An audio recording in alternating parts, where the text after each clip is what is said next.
RRB JE का form fill up आप लोग डेफिनेटली कर चुके होंगे या फिर कर रहे होंगे अभी। सीबीटी 1 कंप्लीटली नॉन टेक्निकल होता है, इसलिए एक टेक्निकल एस्पिरेंट को पता होना चाहिए कि कौन कौन से टॉपिक्स को आपको फोकस करना है। टोटल वैकेंसीज इस बार अगर देखें तो 3993 वैकेंसीज हैं, लेकिन जो सबसे बड़ा जो ब्लॉकेज आता है तैयारी में वो आता है बेटा मैथ्स के लिए। सारी चीजें यहां पर आपके लिए होती हैं, सब चीजें आपको पढ़नी पड़ती हैं सीबीटी 2 के अंदर। Hello everyone, welcome to engineers वाला। और आरआरबी जेई का फॉर्म फिलअप आप लोग डेफिनेटली कर चुके होंगे या फिर कर रहे होंगे अभी। तो आपके दिमाग में होगा यार सीबीटी 1 में सर हमें कौन कौन से टॉपिक से फोकस करना है और सिविल इंजीनियरिंग सिलेबस में हमें किन किन टॉपिक से फोकस करना है। इस पूरे वीडियो में उसी की बातचीत करेंगे कि सीबीटी 1 में किन बातों का आपको ध्यान रखना है। सीबीटी 1 कंप्लीटली नॉन टेक्निकल होता है, इसलिए एक टेक्निकल एस्पिरेंट को पता होना चाहिए कि कौन कौन से टॉपिक्स को आपको फोकस करना है, कौन से आपके हाईली वेटेड टॉपिक्स हैं। वीडियो को लास्ट तक जरूर देखना। तो सीबीटी 1 और सीबीटी 2 दोनों में क्या पढ़ें क्या नहीं पढ़ें, ये मेरा ऑफिशियल टेलीग्राम चैनल है, इसको आप स्कैन करके यहां पर पहुंच सकते हैं। सभी इंपॉर्टेंट अपडेट्स, सारे नोट्स, आरआरबी जेई के जो नॉन टेक और टेक्निकल के नोट्स, टॉपर्स से टॉक जो होती है वो भी मैं यहां पर आपके साथ लगातार करवाता रहता हूं। देखिए आरआरबी जेई और एसएससी जेई के जो टॉपर्स हैं उनसे बातचीत में आपका करवाता रहता हूं। साथ में कुछ क्वेश्चंस अगर आरआरबी के आपको रिक्वायरमेंट है तो वो, और टॉपर के खुद के हैंड रिटन नोट्स भी सभी आपको इस टेलीग्राम चैनल पे मिल जाएंगे। ठीक है, तो अगर आपको प्रिपरेशन में किसी भी चीज की जरूरत है तो आपको इस टेलीग्राम चैनल मिल जाएगा, आपको बस उसको स्कैन करना है। इस बार अगर वैकेंसीज की बात करें तो सिविल में लगभग 1638 वैकेंसी है, मैकेनिकल में 1125, इलेक्ट्रिकल में लगभग 599, डीएमएस में 324 और सिग्नल एंड कम्युनिकेशन में 307। यानी टोटल वैकेंसीज इस बार अगर देखें तो 3993 वैकेंसीज हैं जो आपके पास ही हैं अक्रॉस ऑल द ब्रांचेस। अब सिविल की बात करूं तो सिविल में भी अलग अलग जोन्स में अक्रॉस ऑल 21 जोन्स ये सारी आपकी नंबर ऑफ वैकेंसीज हैं, तो जो मैंने ऑर्डर वाइज आपके लिए यहां पर रख दी हैं। ठीक है, अब इसके अलावा अगर आप देखें सर हमें क्या पढ़ना चाहिए, किस तरह से हमें स्टार्ट करना चाहिए, तो सबसे पहले यहां पर देखिए पैटर्न क्या रहता है। एग्जामिनेशन पैटर्न ये है बेटा कि सीबीटी 1 में आपको मैथ पूछी जाएगी 30 नंबर की, रीजनिंग पूछी जाएगी 25 नंबर की, जनरल साइंस पूछा जाएगा 30 मार्क्स का और जनरल अवेयरनेस पूछा जाएगा 15 नंबर का। यानी कि जो रीजनिंग है, जो जनरल साइंस है और जो जनरल अवेयरनेस है, ये तो कहीं ना कहीं आपका एसएससी का एकदम कॉमन है, लेकिन जो सबसे बड़ा जो ब्लॉकेज आता है तैयारी में वो आता है बेटा मैथ्स के लिए। तो मैथ में लगभग देखो 30 मार्क्स का मैथ आपसे पूछा जाएगा। तो अभी अगर आप तैयारी स्टार्ट कर देते हैं तो सबसे पहले आपको फोकस करना चाहिए मैथमेटिक्स के ऊपर। इंजीनियर्स वाला के चैनल पर ही 11.5 घंटे के आसपास की मैथमेटिक्स का एक वीडियो पड़ा हुआ है, तो उसको आप डेफिनेटली देख सकते हैं फॉर रिवीजन पर्पस। उसके अलावा आपको क्वेश्चंस और टेस्ट तो लगाना ही है। ठीक है, तो लगभग 30 मार्क्स को आपको इंश्योर करना है, ये सबसे बड़ी चैलेंज आपके पास होगा, सबसे बड़ा चैलेंज। तो 100 क्वेश्चन 100 मार्क्स, 90 मिनट्स यानी 1.5 घंटा आपको यहां पर मिलने वाला है। 1/3 की नेगेटिव मार्किंग, वर्चुअल कैलकुलेटर आपका डेफिनेटली अलाउ नहीं होता है, तो सीबीटी 1 में कोई भी कैलकुलेटर अलाउड नहीं होता है। सीबीटी 1 बेटा completely non technical, it is completely non technical. तो एक टेक्निकल बच्चे के लिए थोड़ा डिफिकल्ट चीजें रहती हैं, लेकिन अगर आप पहले से ही एसएससी की तैयारी कर रहे हैं तो ये पोर्शन आपका कहीं ना कहीं स्ट्रांग है। लेकिन अगर मैं इसकी बात करूं मैथमेटिक्स को, तो इसको अभी से आपको फोकस करने की रिक्वायरमेंट है।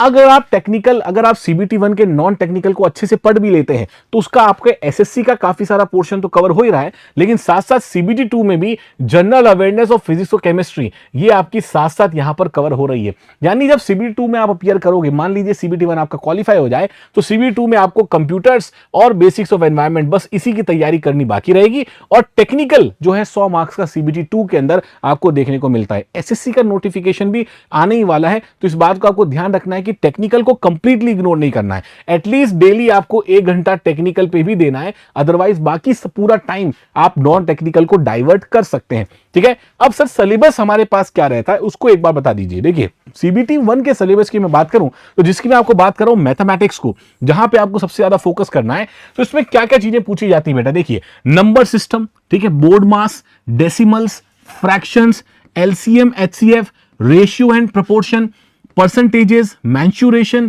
time and work, time and distance, simple and compound interest, profit and loss, algebra, geometry, trigonometry, elementary statics, square root, age calculation, calendar and clock और pipe and cistern। तो ये सिलेबस आपका mathematics का है जिसको आपको focus करना है। अगर आपको मैथ्स में कोई भी समस्या है तो कमेंट में मुझे जल्दी से कमेंट करके बता देना कि सर मैथमेटिक्स का एक स्ट्रक्चर्ड वन शॉट हमें प्रोवाइड करवा दीजिए, जिससे हम लोग मैथमेटिक्स को बहुत अच्छे से पढ़ पाए। ठीक है, तो ये आप लोग बताएंगे तभी हमें पता चलेगा कि आपका स्ट्रॉन्ग और वीक एरिया क्या क्या है। तो मैथ्स को आपको फोकस करना है। उसके अलावा जनरल इंटेलिजेंस और रीजनिंग की बात करें तो इसके अंदर देखिए बेटा, analogies, alphabetical and number series, coding and decoding, mathematical operations, relationships, syllogism, ठीक है, jumbling, Venn diagram, data interpretation, sufficiency, conclusion and decision making, similarities और differences, analytical reasoning, classification, direction, statement, argument, assumption, ये सारी चीजें आपको general reasoning में पूछी जाती है, जो काफी हद तक आपके एसएससी के सिमिलर हैं। यहां पर आगे बात करें जनरल अवेयरनेस में तो knowledge of the current affairs, Indian geography, culture and history of India, including freedom struggle, Indian polity constitution, Indian economy, environmental issues concerning India, and the world sports, general scientific technology and development। तो ये भी आपका लगभग SSC के जैसा ही syllabus आपका, और question का लेवल भी आमतौर पे उसी लेवल का क्वेश्चन आपको देखने को मिलते हैं। जनरल साइंस में बात करें तो physics, chemistry and life sciences, up to 10th standard CBSE syllabus ऐसा यहां पर दिया होता है। क्वेश्चंस का लेवल लेकिन कंपैरेटिवली ऊपर आता है, क्वेश्चंस का लेवल थोड़ा सा टफ आता है। इनमें से किसी भी टॉपिक के रिगार्डिंग अगर आपको नोट्स की रिक्वायरमेंट है, किसी भी टॉपिक रिगार्डिंग अगर आपको क्लासेस की रिक्वायरमेंट है, तो कमेंट बॉक्स में जरूर कमेंट करके बताएं ताकि मैं आपकी इसमें मदद कर सकूं। और मेरे ऑफिशियल टेलीग्राम पे जुड़ जाइए, वहां पे आपको सारी चीजें फाइल सेक्शन में पहले से अवेलेबल हैं, वहां पर आपको मिल जाएंगी। तो सीबीटी 1 का सिलेबस तो हमने यहां पर डिस्कस कर लिया। इसके बाद देखिए डियर, अगर मैं सिविल इंजीनियरिंग सिलेबस की बात करूं तो सिविल इंजीनियरिंग सिलेबस में आपके लिए क्या क्या इंपॉर्टेंट है, जिसमें इंजीनियरिंग मैकेनिक्स हो गया, building construction, building material, construction of sub structure, construction of super structure, ये जो पार्ट आपके पास है 2 से लेकर 5 तक, और including the building finishes, building maintenance, ये जो पार्ट है आपका, ये आपका सबसे हाईली वेटेज पार्ट है जो आपको सीबीटी 2 में कवर करना होगा। आगे चल के बात करेंगे इसकी। बिल्डिंग ड्राइंग, कंक्रीट टेक्नोलॉजी, और उसके साथ साथ बेटा सर्वेइंग, कंप्यूटर एडेड डिजाइन यानी कैड, ये आपके लिए अलग से होता है। इसमें जियो टेक्निकल इंजीनियरिंग मतलब सॉइल हो गया, हाइड्रोलिक्स, फिर irrigation, mechanics of structure, theory of structure, design of concrete, design of steel, transportation और हाईवे। तो आरआरबी का जो सिलेबस है वो जूनियर इंजीनियर एग्जाम्स का सबसे बड़ा सिलेबस होता है। अगर आपने इसको कवर कर लिया, इसको टाइमली खत्म कर लिया, इसका मतलब है कि आप बाकी सारे एग्जाम्स को भी अच्छे से टारगेट कर सकते हैं। तो एनवायरमेंटल इंजीनियरिंग हो गया, एडवांस कंस्ट्रक्शन टेक्निक्स हो गया, estimation, costing, contract and account, सारी चीजें यहां पर आपके लिए होती हैं। सब चीजें आपको पढ़नी पड़ती हैं सीबीटी 2 के अंदर। सीबीटी 1 में कंप्लीटली नॉन टेक्निकल है, तो अभी के लिए फोकस किस पे होना चाहिए, सीबीटी 1 पे होना चाहिए। बिकॉज नॉन टेक्निकल पेपर में आपको प्रैक्टिस चाहिएगी, उसमें आपको मॉक्स लगाने पड़ेंगे, बहुत सारे कॉन्सेप्ट वापस से रिवाइज करने पड़ेंगे, और उसमें भी सबसे डिफिकल्ट पोर्शन जो अभी के लिए रहता है वो है मैथमेटिक्स, क्योंकि मैथमेटिक्स बहुत सारे बच्चे भूल चुके हैं। अब यहां पर देखिए, अगर मैं सब्जेक्ट वेटेज की बात करूं तो क्या जनरली आपसे अभी तक पूछा गया, जो पिछला जो एनालिसिस है उसमें, तो करंट अफेयर से शिफ्ट 1 में लगभग 6 क्वेश्चन, शिफ्ट 2 में लगभग 4 क्वेश्चन आए थे। रीसेंट जो पेपर आपका आरआरबी का हुआ था, एनवायरमेंट से लगभग 10 और 10 क्वेश्चन आपको देखने को मिलते हैं। कंप्यूटर से, ये सीबीटी 2 की मैं बात कर रहा हूं, लगभग 10 और 10 क्वेश्चन कंप्यूटर में से देखने को मिले। फिजिक्स केमिस्ट्री से लगभग आपको 7 और 6 क्वेश्चन, और केमिस्ट्री में लगभग 8 और 9 क्वेश्चन आपको देखने को मिले। हिस्ट्री में देखेंगे तो 2 क्वेश्चन हिस्ट्री से, सेकंड शिफ्ट में 3 क्वेश्चन। ज्योग्राफी में देखें तो 2 क्वेश्चन, सेकंड शिफ्ट में भी 2 क्वेश्चन।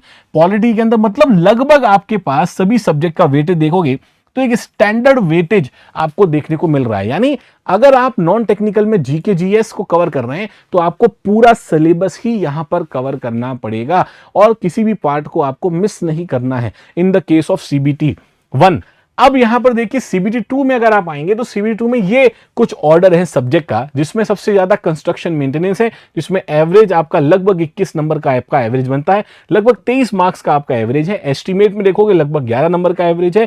तो ये कुछ टॉपिक्स हैं जिनको आप यहां पर पढ़ सकते हैं। तो सीबीटी 2 जब एग्जाम आएगा उसमें आपको ध्यान रखना है कि टॉप 5 सब्जेक्ट्स अगर देखें तो construction maintenance and technique, soil mechanics, estimation costing, building materials and SOM, ये आपके लिए सबसे हाईली वेटेज और मोस्ट इंपॉर्टेंट टॉपिक्स हो जाते हैं जब आरआरबी सीबीटी 2 की बात करते हो। तो सिलेबस के बारे में कंप्लीट डिटेल मैंने आपको बता दी, कौन कौन से टॉपिक्स आपके लिए सबसे ज्यादा इंपॉर्टेंट रहे हैं रीसेंट टाइम में, ये भी मैंने आपको बता दिया।